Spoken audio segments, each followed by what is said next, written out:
Amma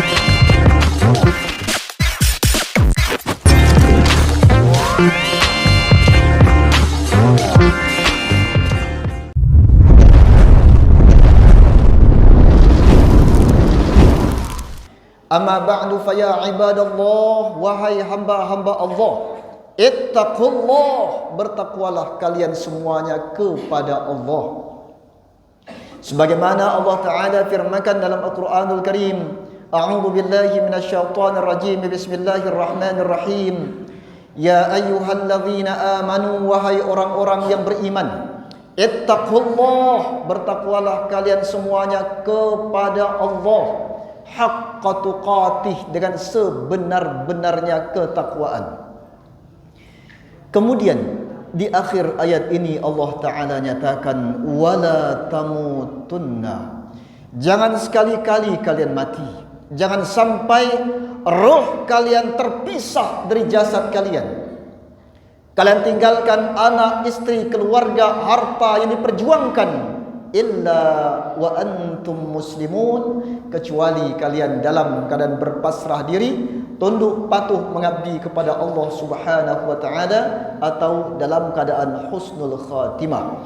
Wa qala an-nabiy sallallahu alaihi wasallam, ittaqillaha haitsuma kunta wa atbi'is sayyi'ata al-hasanata tamhuha wa khaliqin nas bi khuluqin hasanin.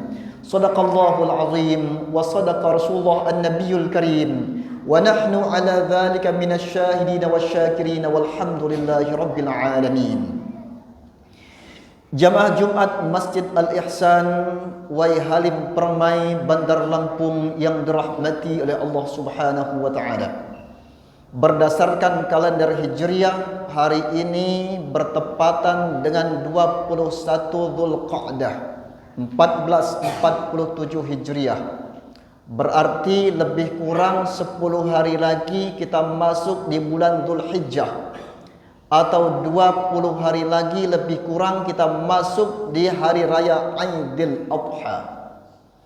Berkaitan dengan hal ini, dalam Al-Quranul Karim yang berjumlah 30 juz, 114 surat, 77.439 kata, 232.015 huruf, ada satu surah yang ke-108, termuat dalam juz yang ke-30. Jumlah ayatnya 3 ayat, termasuk surah yang pendek. Surah ini diturunkan di kota Makkah. Asbabun nuzulnya, ketika putra yang mulia Nabi Muhammad sallallahu alaihi wasallam yang bernama Abdullah atau Qasim wafat, meninggal dunia ketika masih kecil, orang-orang Quraisy itu mengejek Nabi, merendahkan Nabi, menyatakan bahwa keturunan Nabi telah al-abtar, terputus. Maka kemudian turunlah Al-Quranul Karim, surah Al-Kautsar ayat 1 sampai dengan 3. A'udzu billahi minasyaitonir rajim, bismillahirrahmanirrahim. Inna a'tainakal kautsar fashalli li rabbika wanhar inna syani'aka huwal abtar. Inna a'tainakal kautsar, sesungguhnya kami telah memberikan engkau ya Muhammad nikmat yang banyak. Khitabnya ayat ini kepada yang mulia Nabi Muhammad sallallahu alaihi wasallam. Namun ayat ini juga ditujukan kepada kita semua sebagai umat Nabi Muhammad sallallahu alaihi wasallam. Sesungguhnya kami ya Muhammad telah memberikan engkau nikmat yang banyak, banyak nikmat Allah Subhanahu wa taala kepada kita semuanya.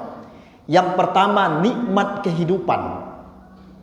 Sampai ketika kita hendak tidur pun, dalam Al-Quran Allah nyatakan sifatnya diantaranya adalah la ta'khudhuhu sinatun wala naum.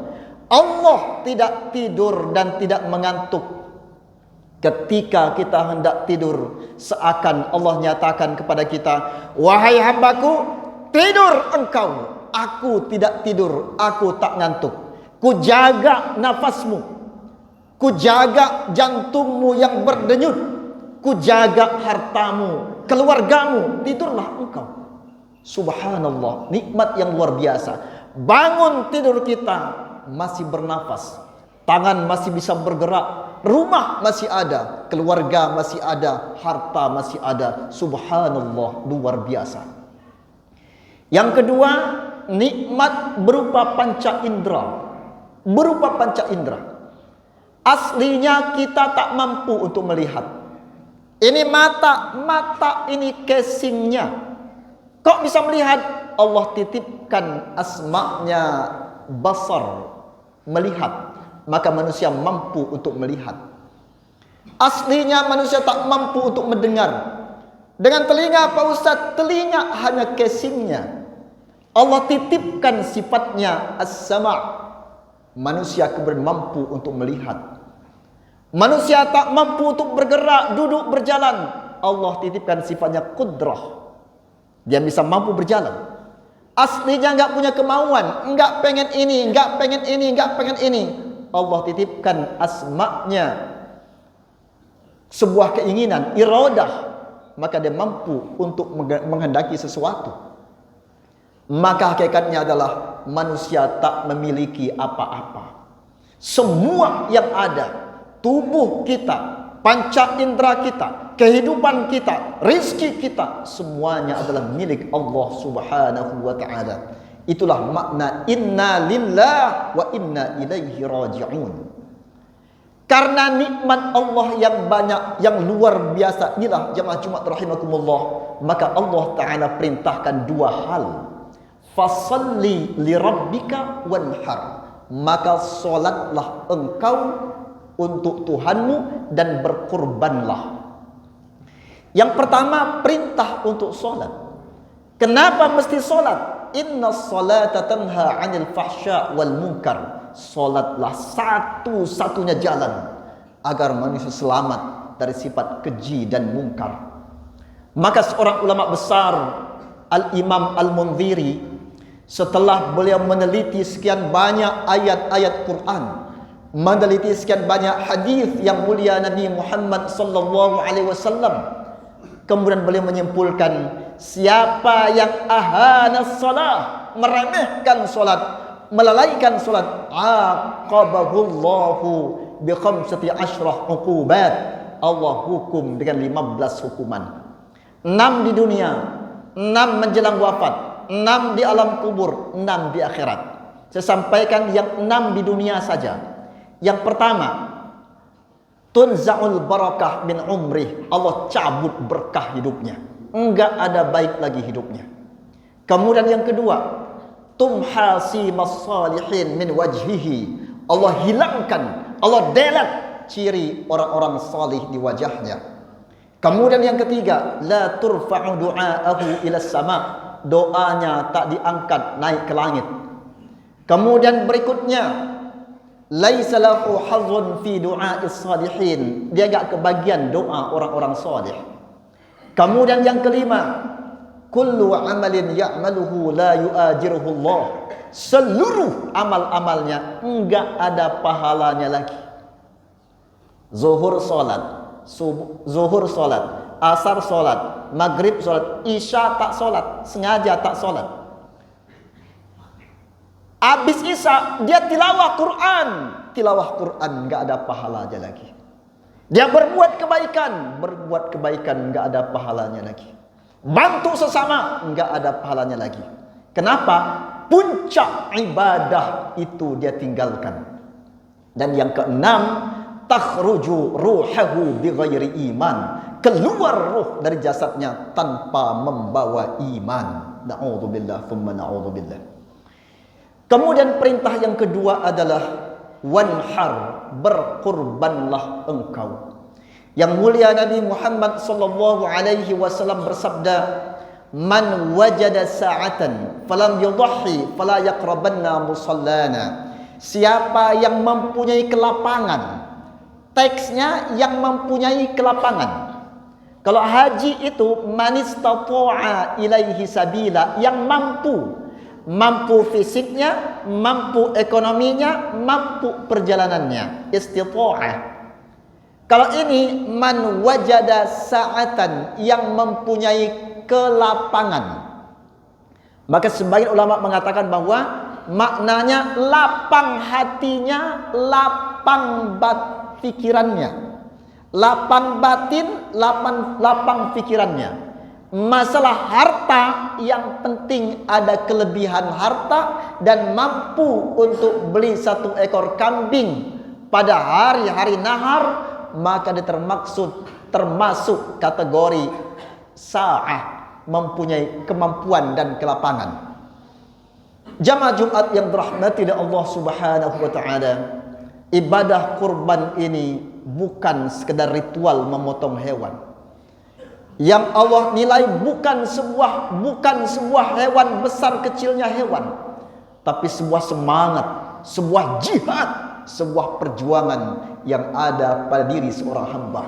Setelah dia renungkan betapa banyak nikmat Allah untuknya, nikmat pendengaran, nikmat penglihatan, nikmat tubuh, nikmat kehidupan, nikmat nafas, nikmat jantung dan lain sebagainya, semua nikmat begitu besar, maka kemudian dia berjuang sekuat tenaga untuk menyisihkan sedikit dari nikmat Allah Ta'ala itu dalam rangka dia berkurban sebagai bentuk pendekatan diri kepada Allah Subhanahu wa Ta'ala.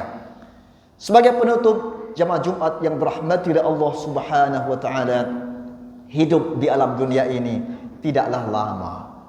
Coba renung-renungkan dulu kita masih kecil. Semua kejadian masih kita ingat hari ini. Waktu kecil kita main bersama teman-teman kita ke sana kemari, masih ingat kita. Dulu kita dekat dengan kakek kita, kemana mereka hari ini? Mereka telah kembali kepada Allah Ta'ala.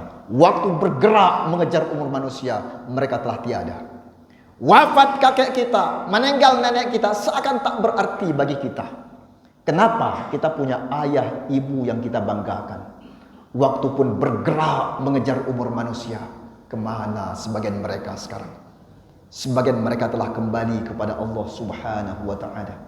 Hari ini kita yang berada di alam dunia ini, dulu berani lari begitu cepatnya, sekarang tak mampu lagi. Dulu berani naik ke tempat-tempat yang tinggi, sekarang tak mampu lagi. Seakan Allah tunjukkan kepada manusia, wahai manusia, engkau makhluk yang lemah dan sementara, sementara Allah Ta'ala zat yang maha hebat, kekal dan abadi. Maka jadikan dunia ini sebatas telapak tangan ini. Kejar dunia, kejar prestasi, jangan lewat dari telapak tangan ini. Dan jadikan akhirat itu merasuk ke jiwa yang terdalam, serta jadikan kematian itu di pelupuk matamu. Roh datang dari Allah, tiba masanya kembali kepada Allah. Jasad kita, rumah, harta datang dari tanah, tiba masanya akan kembali kepada tanah. Dan amal-amal kita datang dari diri kita masing-masing, tiba pun masanya akan kembali kepada diri kita masing-masing. Barakallahu li wa lakum fil Qur'anil azim wa nafa'ani wa iyyakum bima fihi minal ayat wadh-dhikril hakim wa taqabbala minni wa minkum tilawatahu innahu huwas samiul alim fastaghfiruh innahu huwal ghafurur rahim.